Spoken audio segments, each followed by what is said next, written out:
नमस्कार, Konkani kitchen bye अनितामध्ये तुमचं स्वागत आहे। आज आपण बनवणार आहोत अस्सल गोवन पद्धतीमध्ये कोळंबीचे कालवण, ज्याला आम्ही सुंगटांचे हुमण किंवा सुंगटांची कढी असे पण। चला तर मग कालवण बनवायला सुरू। सगळ्यात अगोदर कोळंबी स्वच्छ करून घ्या। आता कालवणासाठी वाटण तयार करून घेऊया।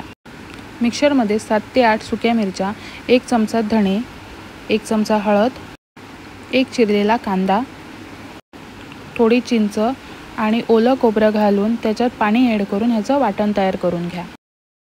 दुसरीकडे एका पॅनमध्ये 1 चमचा तेल, ते गरम झाल्यानंतर त्याच्यात 1 चिरलेला कांदा घाला, तो थोडा वेळ परतून घ्या। मग त्याच्यात साफ केलेली कोळंबी ॲड करून मंद आचेवरती थोडा वेळ परतून घ्या। एक अर्धा मिनिट परतून झाल्यानंतर त्याच्यामध्ये भेंडीचे तुकडे ॲड करून घ्या। 2 ते 3 सेकंड बऱ्यापैकी परतून घ्या। मग त्याच्यात थोडंसं पाणी ॲड करून शिजवत ठेवा। थोडंसंच पाणी ॲड करा, कारण की कोळंबीला आपोआप पाणी सुटतं। मग त्याच्यात 1 कोकम घाला आणि ते परत शिजवायला ठेवा।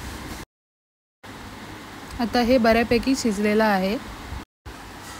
कालवणमध्ये भेंडी असल्या कारणामुळे मी त्याच्यात 1 कोकम घातला आहे। आता याच्यामध्ये आम्ही तयार केलेलं वाटण घालून घेऊया। वाटण घातल्यानंतर तुम्ही तुमच्या सोयीनुसार किंवा तुमच्या आवडीनुसार हे कालवण पातळ किंवा दाटसर पण ठेवू शकतात। आता कालवणमध्ये चवीनुसार मीठ ॲड करून घेऊया आणि त्याच्यात 2 चिरलेल्या हिरव्या मिरच्या ॲड करून घेऊया।